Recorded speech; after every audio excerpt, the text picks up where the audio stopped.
تستحمي بالفيرمونات. اول ما بنشوف كلمه فيرمونات بنفتكر العطور الجذابه اللي العرايس دايما بتحب تجيبها قبل الجواز، دي اللي بتخلي ريحتك جذابه جدا. ولو قلتلك ان انت ممكن تستحمي بالفيرمونات دي، جبتلك السر اللذيذ الخطير ده اللي انت لما تجربيه مش هتبطليه. شاور بالصابونه حاجه تانية، ما بالك بقى صابونه فيها فيرمونات، حاجه كده مش طبيعيه. واول ما استخدمتها على طول طلبت واحده تانية عشان ما تخلصش ابدا من عندي. دي شكل اللي انا بستخدمها، ودي الجديده اللي انا فتحتها بس عشان اوريها لك، صابونه ماريليا باريس. بصي اصلا شكلها عامل ازاي والباكجينج عامل ازاي، تتاكل، ريحتها تجنن. اول مره اشوف صابونه في حياتي ريحتها بتثبت على الجلد، فيها مسك وعنبر وكوكونات اويل وشيا، كمان مواد تساعد على تقشير الجلد. من اكتر الاختراعات اللي انا بعشقها واللي بتنجز معايا جدا جدا هي الصابونه اللي معاها الليفه بتاعتها، رغوه تحفه وبتقشر الجسم، بتخلي الجسم حرفيا سكويكي كلين، تفضل ريحتها ثابته على الجلد، بتديكي كده اكسبيرينس روعه في الشاور بتاعك من نظافه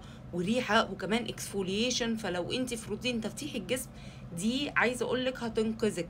انتوا عارفين ان انا بعشق الصابون ودايما بطلع اكلمكم على الصابون، فالصابونه دي يعني عايزه اقول لكم انها احلى صابونه استخدمتها في حياتي، وهتقعد معاكي كتير جدا ما تقلقيش. بتنظف الجسم وبتعطر الجلد وبتقشر كمان الجلد، فهتساعدك على توحيد لون بشرتك. احلى صابونه في 2025، اكسبيرينس روعه، هاتيها مش هتندمي.